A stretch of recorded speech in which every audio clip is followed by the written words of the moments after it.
Enséñame, Señor, tu palabra cada día, hazme entender tus misterios, tu revelación, porque tus mandamientos hoy son el gozo de mi corazón. Dame, Señor, tu palabra cada día, hazme entender tus misterios, tu revelación, porque tus mandamientos hoy son el gozo de mi corazón.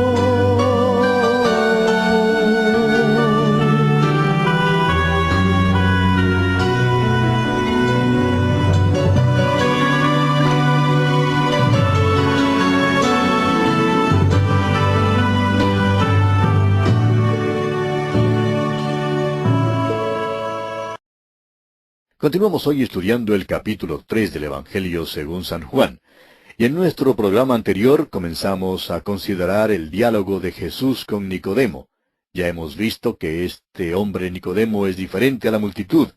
Era un hombre genuino, pero era un hombre que tenía tres máscaras. Era fariseo, era principal entre los judíos y era simplemente Niquito.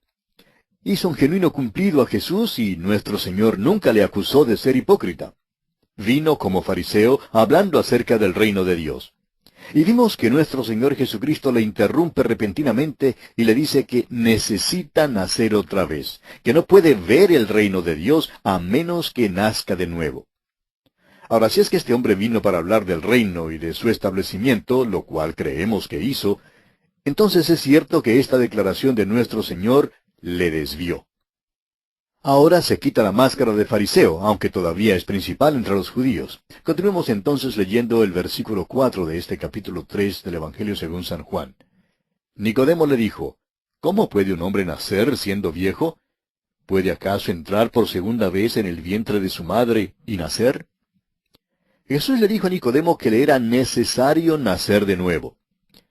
Realmente la palabra que él usó significa también nacer de lo alto. Pero parece que Nicodemo solo pudo pensar en términos físicos, pues quitándose su máscara condescendiente de fariseo, le pregunta a Jesús, bueno, ¿y cómo puede hacer esto? ¿Cómo puede uno que ya es adulto volver al vientre de su madre para entonces nacer de nuevo? Es que Jesucristo no estaba hablando en cuanto a un nacimiento físico, sino más bien de un nacimiento espiritual. El motivo de la confusión de Nicodemo era que aparentemente él no tenía ninguna capacidad espiritual para comprender lo que Jesús le estaba diciendo. Así es que Jesús trata de aclarar lo que decía. Leamos el versículo 5 ahora. Respondió Jesús, de cierto te digo, que el que no naciere de agua y del Espíritu, no puede entrar en el reino de Dios. Ahora quizás usted se esté preguntando, y bueno, ¿qué significa eso de ser nacido de agua y del Espíritu?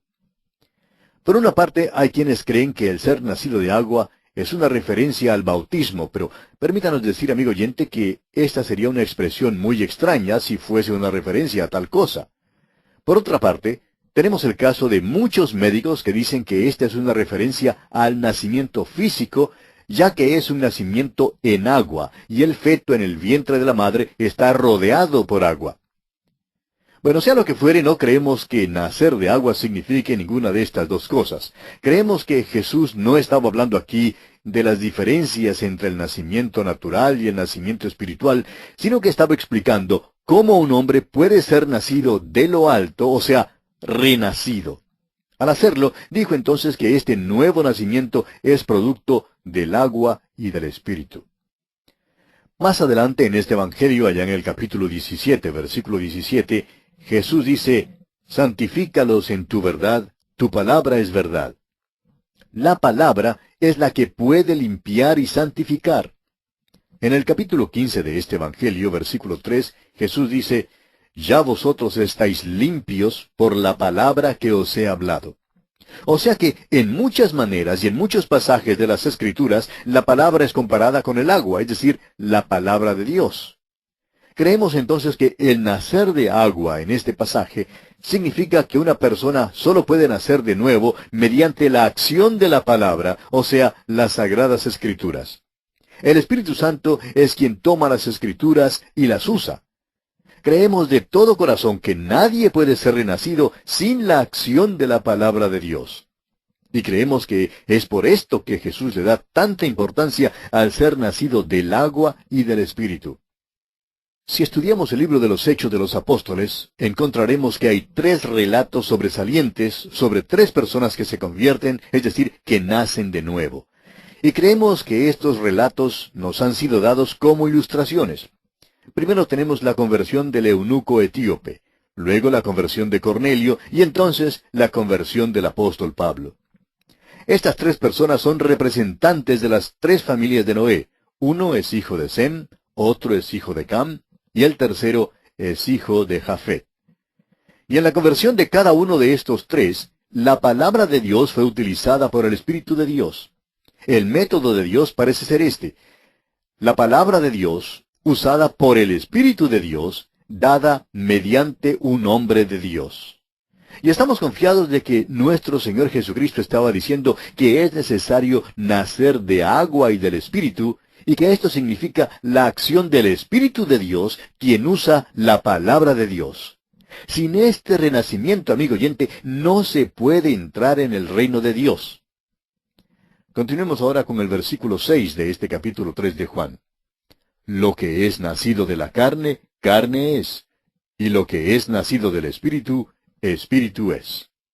La intención de Dios no es la de cambiar esta vieja naturaleza que usted y yo tenemos. El hecho es que no puede ser cambiada, es imposible. La palabra de Dios tiene mucho que decir en cuanto a esta vieja naturaleza que tenemos. El apóstol Pablo, escribiendo a los romanos, en el capítulo 8 de su carta, versículos 7 y 8, dice: por cuanto la mente carnal es enemistad contra Dios, porque no se sujeta a la ley de Dios, ni tampoco puede. Y los que viven según la carne no pueden agradar a Dios. Dios no tiene un programa para esta vieja naturaleza que tenemos. No piensa recuperarla, ni mejorarla, ni desarrollarla, ni salvarla. Esa vieja naturaleza tiene que descender al sepulcro con nosotros.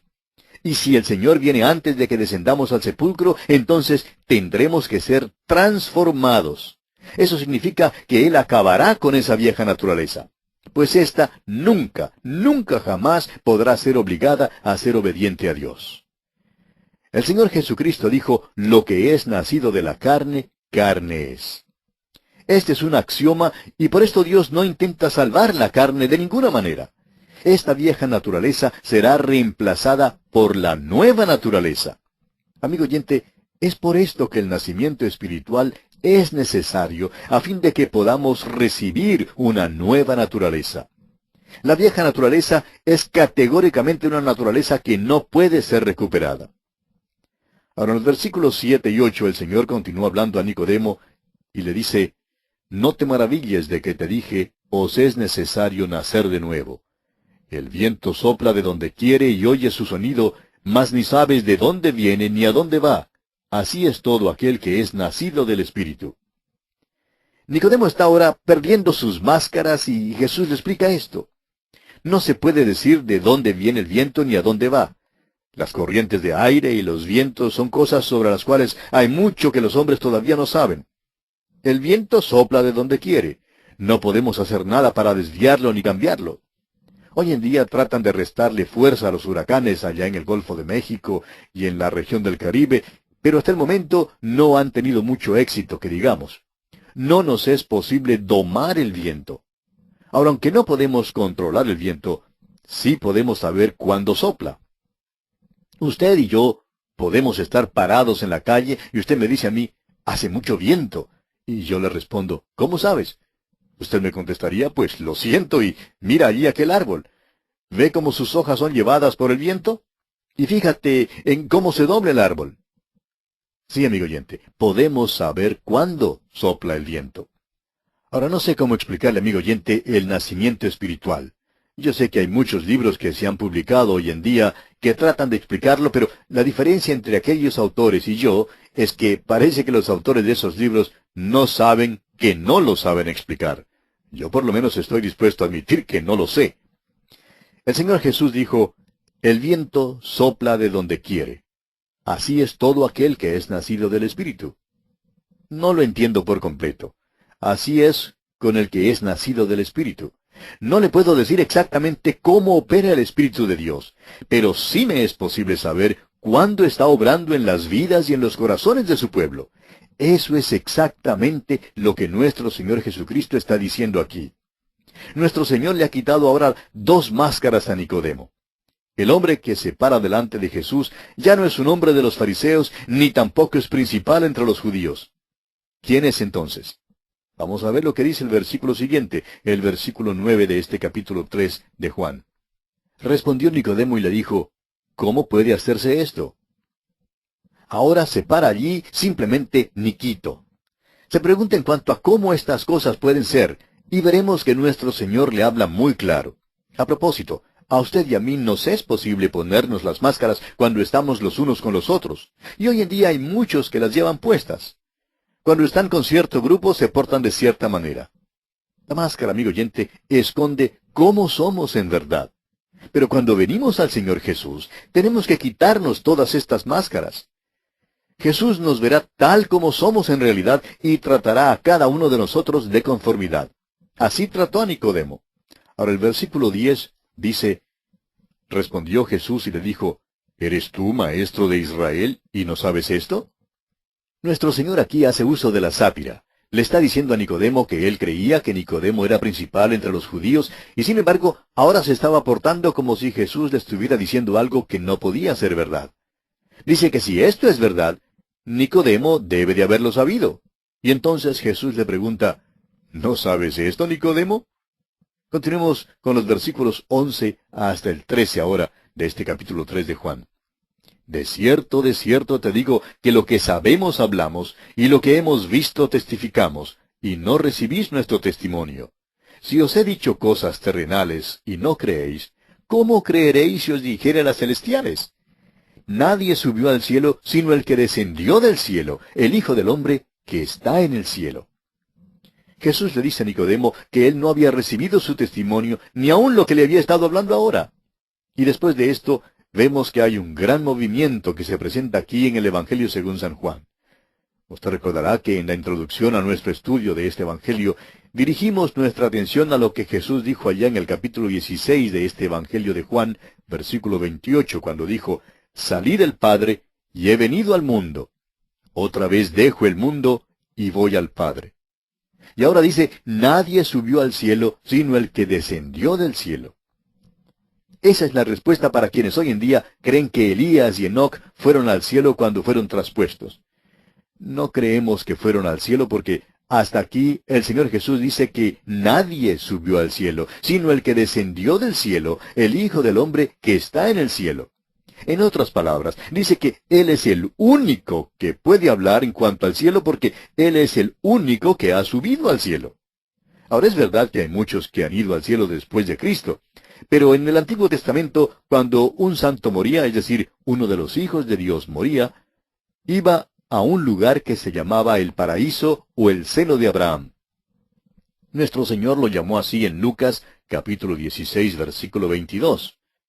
No fue sino hasta después que Cristo murió y subió al cielo, y llevó cautiva la cautividad cuando llevó a aquellos que estaban allí a la presencia de Dios.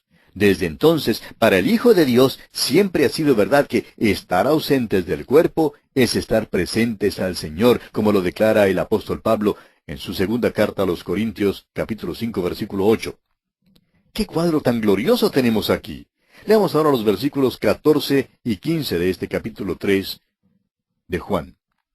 Y como Moisés levantó la serpiente en el desierto, así es necesario que el Hijo del Hombre sea levantado, para que todo aquel que en él cree no se pierda, mas tenga vida eterna. Cuando Moisés puso aquella serpiente sobre el asta, debido al pecado del pueblo, todo lo que tenía que hacer uno que fuese mordido era mirarla. Y como Moisés había levantado la serpiente, así era necesario que Cristo fuera levantado. Como usted ve, amigo oyente, esa serpiente representaba el pecado del pueblo, y Cristo fue hecho pecado por nosotros en la cruz. Llevó allí nuestros pecados. Y como Moisés levantó la serpiente en el desierto, así es necesario que el Hijo del Hombre sea levantado. Nuestro Señor le dice ahora a Nicodemo las palabras que probablemente son las más conocidas en toda la Biblia. Leamos el versículo 16 de este capítulo 3 del Evangelio según San Juan. Porque de tal manera amó Dios al mundo, que ha dado a su Hijo unigénito, para que todo aquel que en él cree no se pierda, mas tenga vida eterna. Hay dos cosas que necesitamos notar aquí. La primera es que nos dice que es necesario nacer de nuevo. Y la otra es que es necesario que el Hijo del Hombre sea levantado. Estas dos cosas están relacionadas. Se necesita ambas cosas, la muerte y la resurrección de Cristo. Es necesario que Él sea levantado. Y siendo que Él ya ha sido levantado y que ya ha llevado nuestro castigo, ahora el Espíritu de Dios puede regenerarnos, puede hacernos nacer de nuevo. Pero no nos olvidemos que es necesario, imprescindible, nacer de nuevo. Esa es la única manera por la cual Dios nos puede recibir. Ahora, el motivo de todo esto es que de tal manera amó Dios al mundo. Dios nunca salvó al mundo por medio de su amor. Esa es la gran equivocación del día. No dice aquí que el amor de Dios salvó al mundo, porque el amor de Dios de por sí nunca podría salvar al pecador. Dios, amigo oyente, no salva por amor, Dios salva por gracia.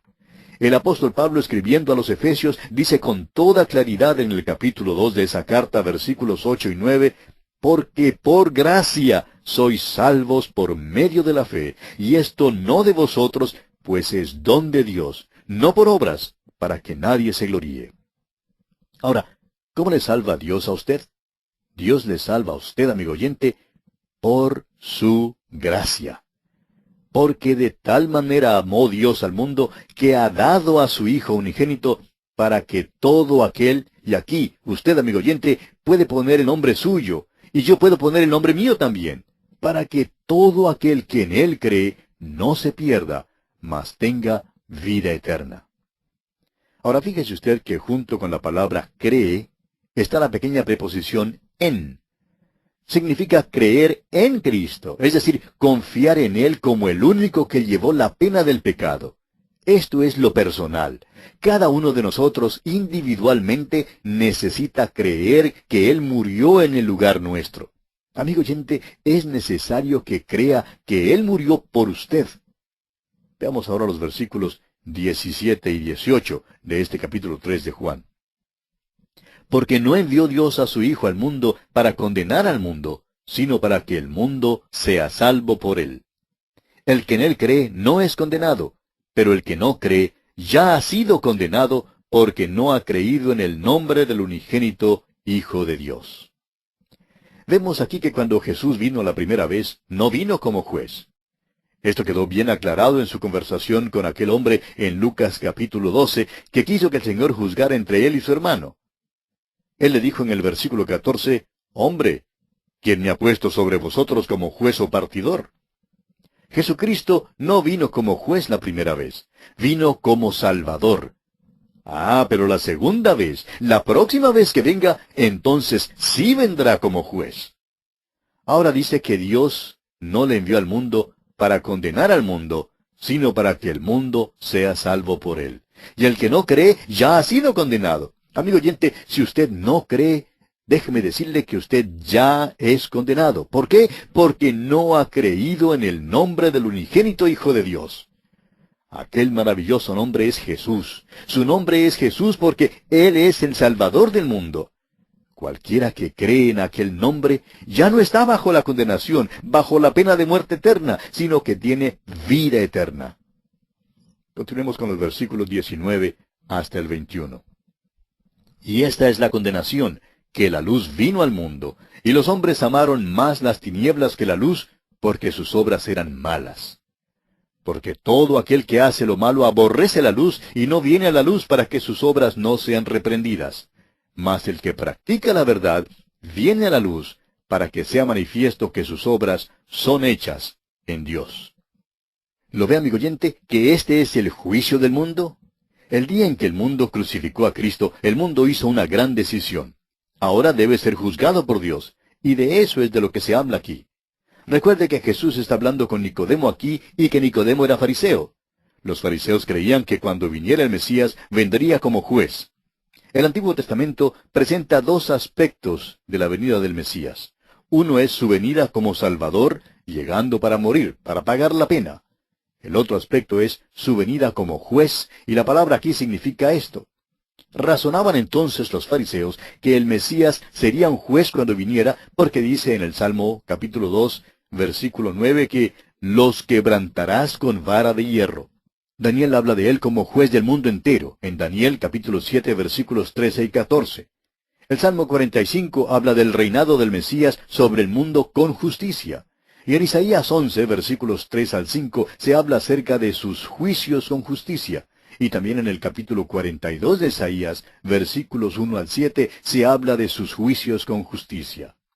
Amigo oyente, el Señor Jesús le está diciendo a Nicodemo con suma claridad que Dios no había enviado a su Hijo esta primera vez para juzgar al mundo, sino para que el mundo fuese salvo por él.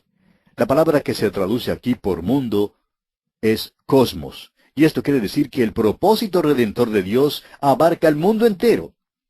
No vino para condenar ni para juzgar al mundo, sino para salvarlo.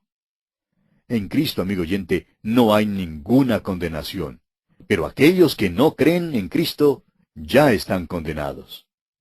Es pues nuestra oración, amigo oyente, que allí donde usted se encuentra, en este mismo momento, abra las puertas de su corazón al Hijo de Dios, el Señor Jesucristo, y le permita constituirse en su Salvador personal. Hágalo ahora mismo y sea salvo por toda la eternidad. Enséñame, Señor, tu palabra cada día, hazme entender tus misterios, tu revelación, porque tus mandamientos hoy son el gozo de mi corazón. Dame, Señor, tu palabra cada día, hazme entender tus misterios, tu revelación, porque tus mandamientos hoy son el gozo de mi corazón.